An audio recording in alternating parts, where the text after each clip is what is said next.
ከዚህ በመቀጠል የዕለቱን የመጨረሻ መርሃ ግብራችንን ይዘንላችሁ እንቀርባለን። መርሃ ግብሩም ጓደኝነትን የተመለከተ መርሃ ግብር ሲሆን በወጣቶች መካከል የሚኖረው የእርስ በርስ ግንኙነት ምን መምሰል እንዳለበት የሚያስተምር የውይይት መርሃ ግብር ነው። ከዚህ መርሃ ግብር ላይ ብዙ ቁም ነገሮችን እንደምታገኙ ተስፋ ያደረግን እኔ ከወዲሁ ሰናበታለሁ። ሰላም እግዚአብሔር ከሁላችን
ጓደኝነት ምንድነው ከሚለው ብንነሳ ጥሩ መሰለኝ።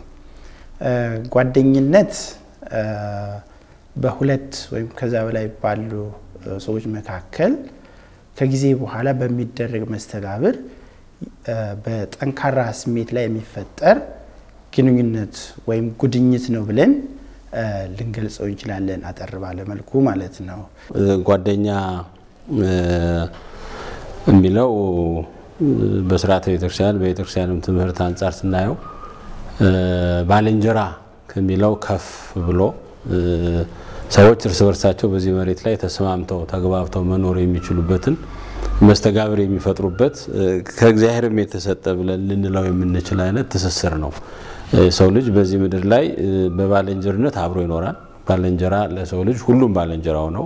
የምድር ፍጥረት ሁሉም ከአዳም ዘር ተገኝተዋልና ለሁሉም በጎ ነገር ማድረግ እንዳለበት በወንጌልም ተጽፏል። ከባልንጀራ በሻገር ሰዎች ደግሞ እርስ በርስ አንድ ላይ መስተጋብር የሚፈጥሩበት ደግሞ ሌሎች ስነ ስርዓቶች አሏቸው። ከነዛ ውስጥ አንደኛው ጓደኛ ነው። ከዛ ሲያልፍ ያው በጋብቻ ደረጃ ቤተሰብ ተብሎ የሚመሰረተው ጓደኝነት ወይም ዝምድና አለው። ከእንደዚህ ቤተሰብ ብለን ባልና ሚስት ብለን እናትና ልጅ ብለን ከምንለውና ባልንጀራ ብለን ከምንለው መካከል ላይ ያለ በሰዎች መካከል ያለ ግንኙነት ነው። እንግዲህ በቤተክርስቲያን አካባቢ ባሉ አባቶች ዙሪያ ጓደኛ የሚለውና የኛ የሚል አይነት ጠባይም አለው። ስለዚህ በሁለት አካላት መካከል የሚመሰረት የኔ ብቻ የማይባልበት ማለት ነው የኛ ተብሎ ነውና ጓደኝነት ደግሞ ዘርፉ በጣም ብዙ ነው። አይነቱ ጠባዩ ብዙ ነው። መደበኛ ጓደኝነት አለ፣ የልብ ጓደኝነት አለ፣ ይሄ የምስጢር ጓደኝነት ብለን የምንለው ማለት ነው። ከዛ ሲያልፍ በዚህ በጓደኝነት ዘርፉ ደግሞ እንግዲህ የወንድም የሴትም ጓደኛ ደግሞ እንላለን በጾታ ተመስርተን ደግሞ ማለት ነው። እንዲሁ ዝም ብሎ ደግሞ ብዙም ያራቀ ያልወጣም ያልወረደ ብለን የምንለው ጓደኝነት አለና ጓደኝነት ዘርፉ ብዙ ነው። ጓደኝነት ወጣቶች በዕለት ተዕለት እንቅስቃሴያቸው በተለያየ አጋጣሚ በሚፈጥሩት መስተጋብር ወይም ባላቸው መስተጋብር ወይም ኢንተራክሽን ሊፈጠር የሚችል ጠንካራ የሆነ የመሳሳብ ኃይል ያለው ግንኙነት ነው። ይህ ጓደኝነት እንግዲህ በአብዛኛው በሳይንሱ ከቤተሰብ ውጪ ካለ አባል ጋር የሚደረግ ግንኙነትና የሚፈጠር በጠንካራ ስሜት በእውቀት ላይ የተመሰረተ የመስተጋብር ሂደት ውጤት ነው ብለን መግለጽ እንችላለን ጓደኝነት ከሚለው አንፃር ማለት ነው። በአንቀጽ ደረጃ በጾታ ደረጃ ስንመጣ ወንዶችና ሴቶች የሚገናኙበት እርስ በርስ ጓደኝነት የሚመሰረቱበት እንደ የእድሜ ደረጃቸውና ጠባያቸው መልኩ የተለያየ ነው። ያም ደግሞ በሰውነታችን ውስጥ እንደሚሰለጥነው የተፈጥሮ ባህሪ ይለያያል። አሁን በቤተክርስቲያናችን አስተምሮ በመጀመሪያ በሰው ልጅ ላይ ይሰለጥናል የሚባለው በልጅነት ነፋስነት ነው እና በነፋስነት ደረጃ ስናየው በተለይ በተጋራኒ ጾታ ደረጃ ያለ ግንኙነት እንዲሁ እንደ ነፋስ ብር ብር የሚል አይነት ስሜት ያለው አይነት እንጂ ተፈጥሯዊ የሆነ እንዲሁ ዝም ብሎ በሰዋዊነት የሚደረገው ግንኙነትን አይዘልም። ብዙ ጊዜ ያንን ዘሎ እንደተጠየቀው ጥያቄ ሴት ጓደኛ ወንድ ጓደኛ ተብሎ ሌላ ጠባይ መያዝ የሚጀምረው ከነፋስነት ደረጃ አልፎ ወደ እሳትነት ደረጃ ላይ ሲገቡ ነው። ይሄንን አንዳንድ መምህራን ከ14 ዓመት በኋላ ይሉታል። አንዳንዶቹ ደግሞ 3 ሱባኤ ቆጥረው ከ21 ዓመትም በኋላ የሚሉት አሉ። ቢሆንም ግን ብቻ የወጣትነት እድሜ ብለን የምንለው በስነ ስርዓቱ የሰው ግንኙነት እንዲሁ በሰውነት ጠባይ ካለው ግንኙነት አልፎ ጾታዊ መልክ መያዝ የሚጀምርበት ነውና በዚህን ጊዜ የወንድ ጓደኛ የሴት ጓደኛ ፍላጎት ይጀምራል ከውስጥ ማለት ነው። ይሄ ተፈጥሯዊ ነው። በቤተክርስቲያንም ደረጃ አይኮነንም። ለምን እንደዚህ ተሆነ አይባልም።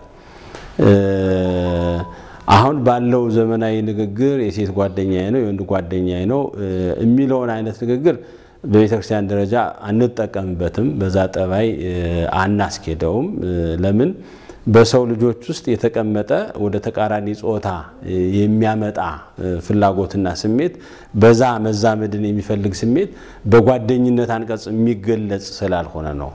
ያ በፍቅር አንቀጽ ያ አብሮ በመኖር አንቀጽ ነው የሚገለጸውና አንድ ሰውም ወደዛ አይነት ጓደኝነት ከሌላው ጋር ለመመስረት ሲጀምር መጀመሪያ ዓላማው ሊያደርገው የሚገባ ጉዳይ አግብቶ ልጅ ወልዶ እግዚአብሔር ቢፈቅድ መኖርን ስለሆነ ጓደኛ ነው የሚለውን አንቀጽ ይዘላል የዛን ጊዜ። ምክንያቱም ጓደኝነት ዘርፈ ብዙ ስለሆነ በዛ አይነት የሚያስበውን ሰው አንድ ሰው ሊገልጸው የሚችለው የፍቅር ጓደኛዬ ብሎ ነው። ምክንያቱም ፍቅር መስጠት ነው መቀበል የሌለበት። ከዛ በኋላ ጓደኝነት በዚህ አንቀጽ ስለሚያድግና ወደ ጋብቻ ስለሚያርፍ ይሄ የፍቅር ጓደኛ ወይም ደግሞ በነበረው ልማዳዊ ወይም ደግሞ ጥሩ ኢትዮጵያዊ አገላለጽ ጮኛ ብለን የምንለው ነውና በዛ አንቀጽ እንጂ የወንድ ጓደኛ የሴት ጓደኛ ተብሎ ሊገለጽ አይችልም። እንዲህ አይነቱ አገላለጽ የመጣው ከነጮቹ ወይም ከፈረንጆቹ ነው። ምክንያቱም እነሱ ከእግዚአብሔር ከመራቃቸው ጋር ተገናኝቶ ተፈጥሯዊ ሰውነት ጠባያቸውን አጥተዋል። ተፈጥሯዊ ሰውነት ጠባያቸውን ከማጣታቸው አንፃር መስተጋብራቸው አንድ ላይ አይነት አኗኗር ስርዓታቸው ወይ መላካዊ ጠባይ የለውም ወይም ሰዋዊ ጠባይ የለውም።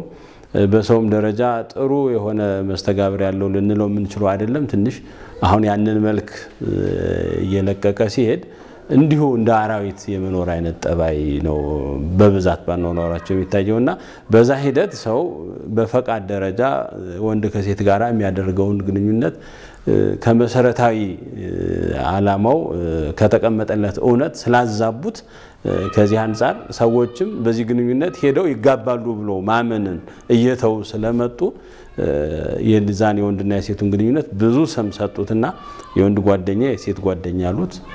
ከዛ በኋላም ጮኛ ይሉታል።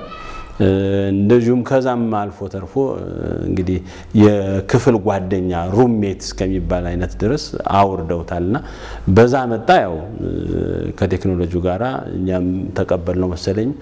ያው ልጆቻችንም ወጣቶችም እንግዲህ የሴት ጓደኛ የወንድ ጓደኛ ማለት ጀመሩ እንጂ ጠባዩ ስነ ስርዓቱ አመጣጡ እንደዛ አልነበረም። እንዲሁም ዝም ብሎ በጽንሰ ሐሳብም ደረጃ ቢታይ ክፋት የለው። የወንድ ጓደኛ የሴት ጓደኛ ቢል ጠባዩን የቀየረ ወደ ሌላ መልክ ሊሄድ ያለ የመጀመሪያ ያ ምንድነው ያልጎለመሰ ያልጎመራ አይነት ግንኙነት ገና አቅጣጫው በደንብ ያልታወቀ ግን አቅጣጫው ሁሉ ጊዜ የዚህ በሃይማኖት በቤተክርስቲያን ደረጃ አቅጣጫው ሁሉ ጊዜም ቢሆን ከጋብቻ ጋራ የተገናኘ ነው። ግን ያሁኑ ንግግር ግን ያንን አቅጣጫ ስላልያዘ ራሱ የንግግር ጠባዩንም ማረሙ በዚህ ወቅት ላይ ተገቢ ነው ያስባልና በዚህ ደረጃ ለጥያቄው ያለኝ ስሜት ይሄ ነው።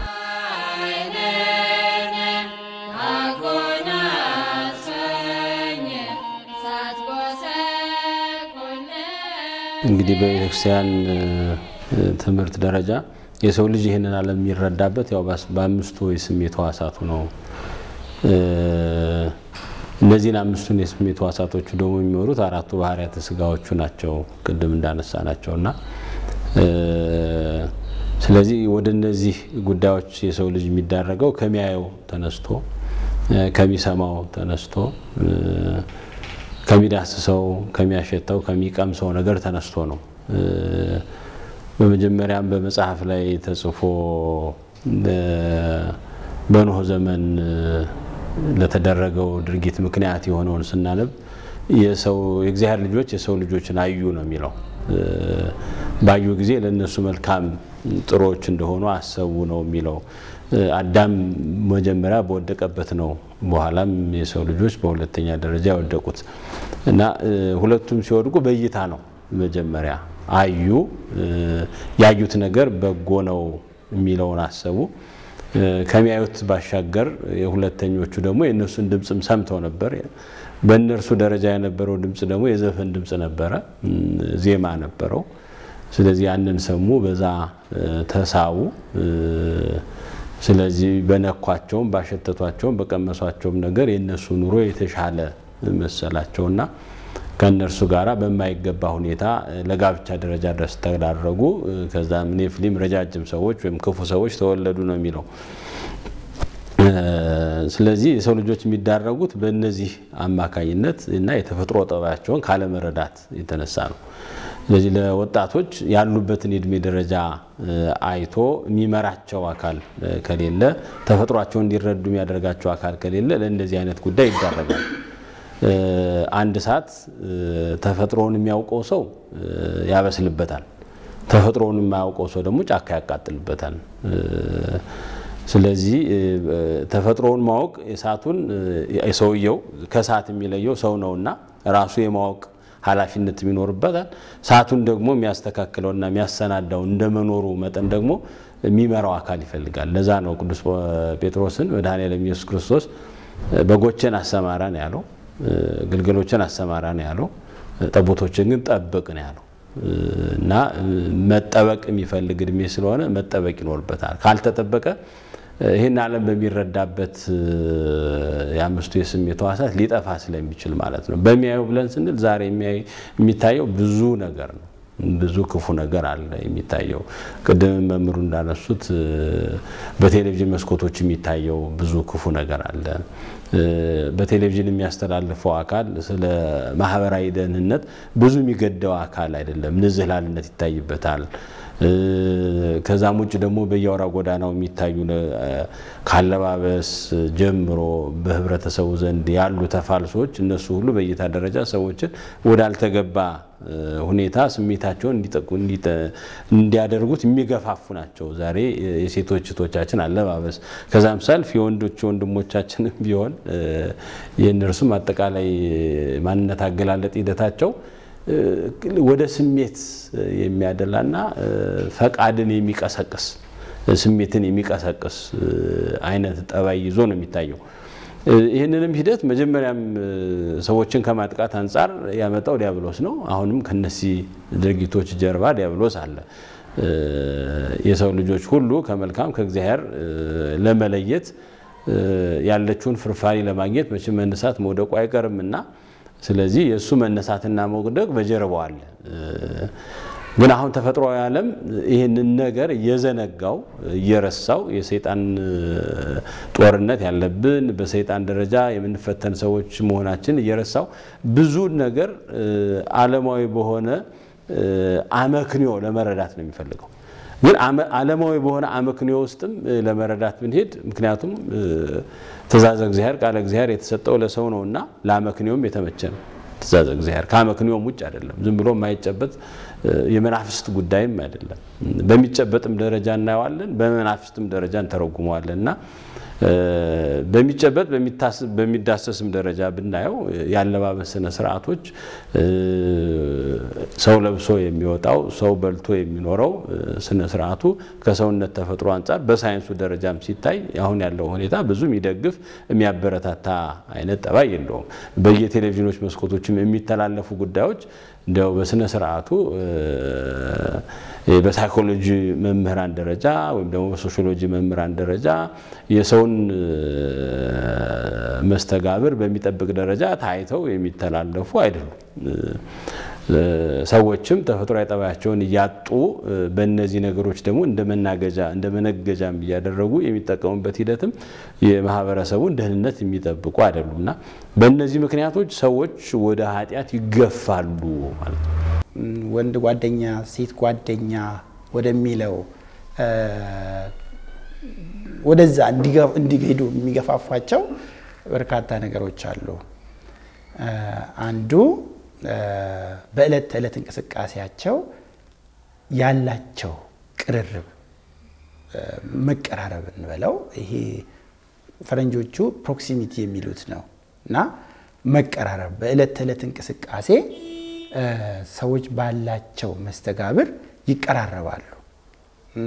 ለምሳሌ ክፍል ውስጥ ሊሆን ይችላል አብሮ አንድ ዲፓርትመንት ወይም አንድ የትምህርት መስክ የሚማሩ ከሆነ አንዱ ሌላውን የማወቁ ነገር ይጨምራል፣ የመቀራረቡ ሁኔታ ይጨምራል። በስራ ቦታም እንደዛው።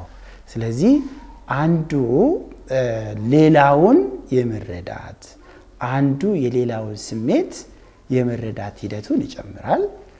እንዲሁም ደግሞ አንዱ የሌላውን አስተሳሰብ ይጨምራል። ምክንያቱም ጓደኝነትን ስናስብ እነዚህ ነገሮች በውስጡ አሉ። ስሜት አለ፣ ድርጊት አለ፣ እንዲሁም ደግሞ ወይም ክዋኔ ማለት ነው። እንዲሁም ደግሞ ዕውቀት አለ። በእንግሊዝኛው ኢሞሽን ወይም ደግሞ ፊሊንግ የምንለው አለ፣ ስሜት የምንለው ሲቀራረቡ አንዱ የሌላውን ስሜት የማወቅ የማዳመጥ ሂደት ስላለ እንዲሁም ደግሞ አንዱ የሌላውን አመለካከትና ዕውቀት ወይም የዕውቀት ደረጃ የአስተሳሰብ ደረጃ የመረዳት ሁኔታ ይፈጠራል። እንዲሁም ደግሞ አንዱ የሌላውን ድርጊት እያየ ስለሚሄድ ስለዚህ አንዱ ያላቸው የመቀራረብ ሂደት ለዚህ ይገፋፋቸዋል። ሌላው ደግሞ የአስተዳደግ ሁኔታ ከቤተሰብ ጀምሮ ሰዎችን የምንቀርብበት ከሰዎች ራሳችን የምናገልበት የአስተዳደጋችን ሁኔታ እንዲሁ የራሱ አስተዋጽኦ አለው። ወደኛ ሀገር ስንመጣ አንዳንድ ቦታ ልጅ ቤተሰብ በሚመካከርበት ጊዜ የሚያርቁ ሊኖሩ ይችላሉ። አንዳንዱ ደግሞ አቅርበው ልጆችንም አሳትፈው በደረጃቸው ማለት ነው የሚመጥን ውይይት ላይ አሳትፈው እንደዛ ሲያደርጉ ያም የራሱ የሆነ ከሰዎች ጋር ያለን መስተጋብር ከሰዎች ጋር ያለን የዕለት ተዕለት እንቅስቃሴ እንዴት መምራት እንዳለብን ስለሚያስተምረን አንዱ ያ ነው ብለን ልንወስድ እንችላለን። ሌላው ደግሞ እንደ ዓለማዊ ሰው ስናስብ ፊዚካል አፒራንስ የምንለው ነው። ቁመና አይተው ሊቀርቡ ይችላሉ። ምናልባት እንግዲህ በእኛ ሀገር አባባል ውበት እንደ ተመልካቹን የሚለው እንዳለ ሆኖ ለመቀራረቡ አንዱ ቁመና ነው። ግን ውስጥ ያለውን ነገር ያለ መረዳት ችግር እንዳለ ሆኖ የቁመና የሰዎችን ፊዚካል አፒራንስ ወይም የቁመና ሁኔታ አይተው የሚቀርቡና በዚህ ወደዛ የመገፋት ሁኔታ አለ። እንዲሁም ደግሞ ያ ብቻ ሳይሆን በተለይ አሁን የምናያቸው የሚዲያ ሁኔታዎች ሚዲያ ወዴት ነው የሚገፋፋን? የምናያቸው ፊልሞች ቲቪ ላይ የሚቀርቡ እንደው ድንገት ማንም ቲቪ ሲከፍት የሚቀርቡ ዘፈኖች እነዚህም ወጣቶችን ወደዚህ የመገፋፋት ባህሪ ያላቸው እንዲሁም ደግሞ ተፈጥሮ በራሷ በተለይ ወጣቶች እድሜያቸው የተቃራኒ ጾታ ፍላጎት የሚዳብርበት ወቅት በመሆኑ ያ ተፈጥሯዊ ክስተት ሰዎችን እንዲቀርቡ ወደዛ አይነት እንዲገፋፉ ያደርጋቸዋል። ከዚህ በተጨማሪ የብስለት ደረጃቸው ወይም ማቹሪቲ የምንለው እንዲሁ ወደዛ ይገፋፋቸዋል። በደንብ እየበሰለ የሄደ ሰው ወደ ወንድ ወይም ሴት ጓደኛ ወደሚለው እንኳን ሲገባ ለምን ዓላማ እንደሆነ ያውቃል። ያልበሰለ ሰውም ወዴት እንደሚሄድ በትክክል ላይረዳ ይችላል። ስለዚህ ሌላው ይሄው ነው ማለት እንችላለን። ሌላው ሲሚላሪቲ ወይም ደግሞ የመመሳሰል ሁኔታ ኦኬ የመመሳሰል እኔ የሚፈልገው እኔን የሚመስለኝ ሊሆን ይችላል ኦኬ ሌላው የሚመስለው በተለያየ መስፈርት አንዱ ሌላውን የሚፈልግበትና ከሱ ጋር ሐሳብ ለመቀያየር ሊሆን ይችላል ከሱ ጋር አብሮ ለመስራት ሊሆን ይችላል ስለሚስማሙ አብሮ ማሳለፍ ሊፈልጉ ይችላሉ አንድ ያ ነው ሌላው ደግሞ